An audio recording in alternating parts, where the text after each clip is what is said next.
आज के इस वीडियो में हम सीखेंगे टैली प्राइम में वॉचर जैसे सेल्स वॉचर, परचेज वॉचर या कोई और वॉचर, इनका डुप्लीकेशन कैसे किया जाता है और इनको डिलीट कैसे किया जाता है। और हम साथ में ही सीखेंगे कि टैक्स इनवॉइस को कैंसिल कैसे किया जाता है। तो आइए देखते हैं कि ये सब कैसे होता है। तो सबसे पहले हम सीखते हैं वॉचर का डुप्लीकेशन। डुप्लीकेशन ऑफ वॉचर का यूज हम किसी भी वॉचर के साथ कर सकते हैं। तो आइए देखते हैं कि हम ये कैसे करेंगे। तो सबसे पहले हम टैक्स इनवॉइस को डुप्लीकेट करना सीखेंगे। तो इसके लिए हम सेल्स रजिस्टर पे आ जाते हैं।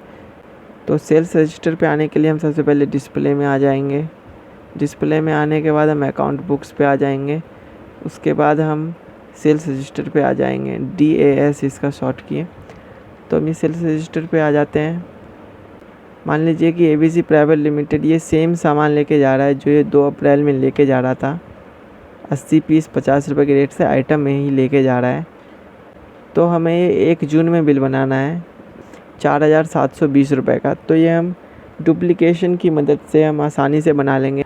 तो डुप्लीकेशन के लिए हमें जिस वॉचर को डुप्लीकेट करना है उसे हमें करना पड़ेगा सिलेक्ट। हमें ये 3 नंबर जो वॉचर हमने 4720 रुपये का बनाया था, इसको हमें डुप्लीकेट करना है।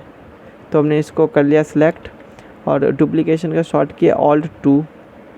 तो Alt+2 हम जब प्रेस कर देंगे तो हमें ये ऐसा देखने को मिलेगा डुप्लीकेशन ब्रैकेट में, यानी कि डुप्लीकेट हो रहा है। और ये ऑटोमेटिक नंबरिंग है। तो ये ऑटोमेटिक नंबरिंग अभी तो ये 3 दिखा रहा है, लेकिन ये जो लेटेस्ट नंबर है वो यहाँ पे आ जाएगा बाद में जब हम इस वॉचर को सेव कर देंगे। तो रेफरेंस नंबर हम चाहें तो डाल सकते हैं, लेकिन हमें वही नंबर डालना पड़ेगा जो नंबर अभी आना चाहिए। ये तो ऑटोमेटिक उतना ही नंबर आ जाएगा। हम इसको चाहें तो अभी खाली भी छोड़ सकते हैं। तो हमने इसको अभी खाली छोड़ दिया है। ये सारी इन्फॉर्मेशन बिल्कुल ही सेम है। मान लीजिए कि अगर गाड़ी नंबर इस बार ये अलग गाड़ी नंबर से लेके जा रहा है तो हम डाल सकते हैं। अगर ये सेम लेके जा रहा है तो हम ऐसे ही छोड़ देंगे। और ऑर्डर नंबर भी हम यहाँ पे डाल सकते हैं। मान लीजिए कि ऑर्डर नंबर अभी दूसरा है तो ये हम यहाँ पे डाल देंगे। मान लीजिए कि 37 नंबर है तो हम यहाँ पे हमने ये डाल दिया है। और बाकी इन्फॉर्मेशन पहले से ही सेव है, हमें कुछ करने की ज़रूरत नहीं है। सिर्फ एंटर प्रेस हमें कर देना है और हम यहाँ पे इस वॉचर को कर देंगे सेव। और हमने अभी तो सेव कर दिया, लेकिन हमने ये डेट तो 2 अप्रैल ही छोड़ दिया है। हमें 1 जून का बनाना था। तो हम दोबारा से आ जाते हैं उसी पे। ये वाला अभी ये बन के तैयार हो गया है। अभी इसका हम डेट चेंज कर देते हैं, 1/6 हम यहाँ पे कर देते हैं। हम तब भी इसका डेट हम कर सकते थे चेंज। अभी हमने इसको 1/6 कर दिया है। तो हम कर देते हैं सेव, Ctrl+A से सेव हो जाता है। तो ये सेव हो गया है। अब ये जून के महीने में ये बिल आ गया है। यहाँ पे आप देख सकते हैं ABC प्राइवेट लिमिटेड का 4720 रुपये का ये 9 नंबर बन गया है। अब हम चाहें तो ये रेफरेंस नंबर में यहाँ पे 9 नंबर डाल सकते हैं जो कि लेटेस्ट नंबर है। और हम इसको दोबारा से कर देंगे सेव, Ctrl+A से डायरेक्ट यहाँ पे सब कुछ एक्सेप्ट हो जाता है। तो ये हमारा सेल्स वॉचर बन गया है डुप्लीकेशन का यूज करके।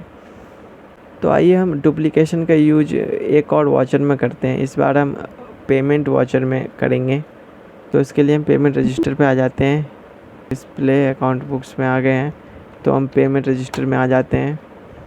मान लीजिए कि हमें ये मार्च के महीने में 31 मार्च 2022 का ये पेमेंट है 50,000 का, जो हमने XYZ प्राइवेट लिमिटेड को दिया हुआ है। इंस्ट्रूमेंट नंबर हमने 2 नंबर दिया था। अब मान लीजिए कि हम 3 नंबर का चेक यहाँ पे दे रहे हैं, वही 50,000 अमाउंट का 1/6/2022 में। अगर हम रेगुलर एंट्री करेंगे इसकी तो इसमें बहुत समय लग जाएगा। तो हमने इस वॉचर को कर दिया है सिलेक्ट। अब हम Alt+2 करेंगे प्रेस। तो ये डुप्लीकेशन आ गया है, आप यहाँ पे देख सकते हैं। अभी हमें जो चेंजेस करनी है बस हम उतना ही करेंगे, बाकी को हम सेम रहने देंगे। तो अभी हमें चेंज करना है डेट 1/6/2022। ये इस डेट का चेक है, हमने XYZ प्राइवेट लिमिटेड को दिया हुआ है, वही सेम 50,000 का है। अभी ये मान लीजिए कि हम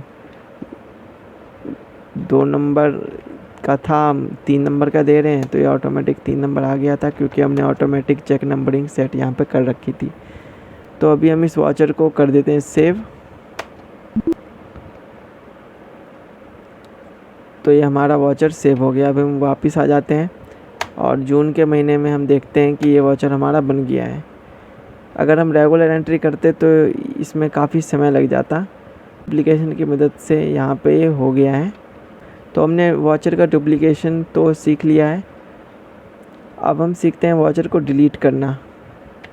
तो मान लीजिए कि हमें कोई रिसिप्ट वाउचर डिलीट करना है, तो हम वो कैसे कर सकते हैं। डिलीशन का यूज हम किसी भी वाउचर के साथ कर सकते हैं।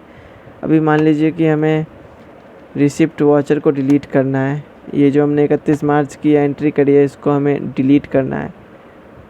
तो ये हम कैसे कर सकते हैं। तो इस वाउचर को सिलेक्ट करके ऑल्ट डी हम प्रेस करेंगे तो ये हो जाएगा। डिलीट का शॉर्ट किया ऑल्ट डी, तो यहाँ से डिलीट करेंगे तो ये डिलीट हो जाएगा। या तो हम अंदर जाके भी इसको डिलीट कर सकते हैं, वही सेम शॉर्ट किया ऑल्ट डी। अब हम कर देंगे डिलीट तो ये डिलीट हो जाएगा। अभी ये वाउचर नंबर हट गया है। तो हम डिलीट किसी भी वाउचर के साथ यूज कर सकते हैं।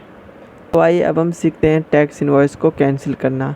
तो ये जो कैंसिलेशन का फंक्शन है, ये सिर्फ सेल्स रजिस्टर में ही यूज होता है, क्योंकि बाकी में इसका कोई काम ही नहीं है। तो कैंसिलेशन क्या होता है। कैंसिलेशन वो होता है जैसे कि हम सेल वाउचर को कैंसिल करते हैं तो वो नंबर हमेशा के लिए छूट जाता है, बाकी सारी इन्फॉर्मेशन डिलीट हो जाती है और वो ब्लैंक छूट जाता है उसी नंबर के साथ। तो ये देखते हैं, मान लीजिए कि हम ये 1 जून का ABC प्राइवेट लिमिटेड का ये बिल है, इसको हमें कैंसिल करना है। तो हम इस पे जाएंगे। अब हम करेंगे ऑल्ट एक्स प्रेस। वाउचर को कैंसिल करने का शॉर्ट किया ऑल्ट एक्स। तो अब हम इसको एंटर प्रेस कर देंगे तो ये कैंसिल हो जाएगा। अब आप देख सकते हैं कैंसिल लिखा हुआ आ रहा है। इस जगह पे हम दूसरा इनवॉइस भी बना सकते हैं और चाहे तो हम इसको खाली भी छोड़ सकते हैं। तो हमने सेल्स इनवॉइस को कैंसिल करना भी सीख लिया है। तो आज के वीडियो में इतना ही था। ऐसे और भी वीडियोस के लिए हमारे चैनल को सब्सक्राइब कर लें।